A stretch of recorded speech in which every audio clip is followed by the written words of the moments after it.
السلام علیکم ورحمۃ اللہ وبرکاتہ۔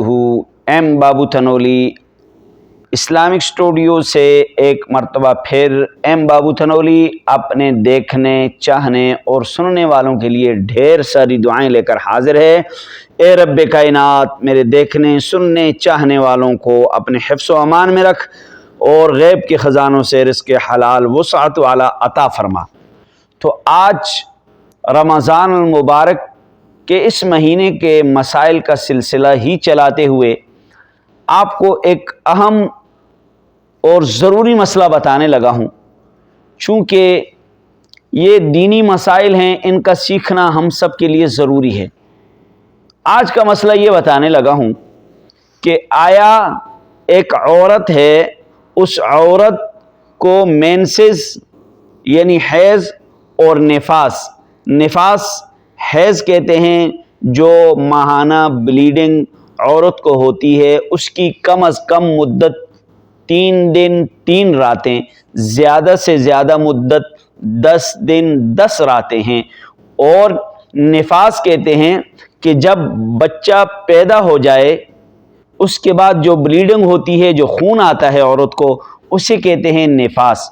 نفاس کی کم از کم کوئی مدت نہیں اور زیادہ سے زیادہ 40 دن نفاس کی مدت ہے۔ یہ بات آپ کو سمجھ آ گئی۔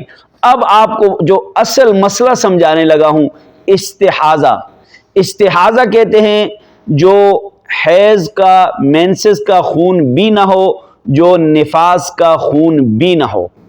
استحاضہ کیسے کہتے ہیں؟ جو مینسز اور حیض کا خون بھی نہ ہو، جو بچہ پیدا ہونے کے بعد نفاس کا خون ہوتا ہے اس کا خون بھی نہ ہو۔ یہ ایک بیماری سمجھ لیں، استحاضہ ایک بیماری ہوتی ہے۔ اب سوال یہ پیدا ہوتا ہے، کیا استحاضہ والی عورت کو نماز پڑھنی ہے؟ استحاضہ والی عورت کو روزہ رکھنا ہے؟ تو تمام سننے دیکھنے والے اس مسئلے کو اچھی طرح ذہن نشین کر لیں کہ استحاضہ کی حالت میں عورت روزہ بھی رکھے گی اور عورت نماز بھی ادا کرے گی۔ اگر مینسز حیض کے علاوہ خون آتا ہے، نفاس کے علاوہ خون آتا ہے، اسے استحاضہ کہا جاتا ہے۔ اور اس استحاضہ والی عورت کو روزہ بھی رکھنا ہے، اس استحاضہ والی عورت کو نماز بھی پڑھنی ہے۔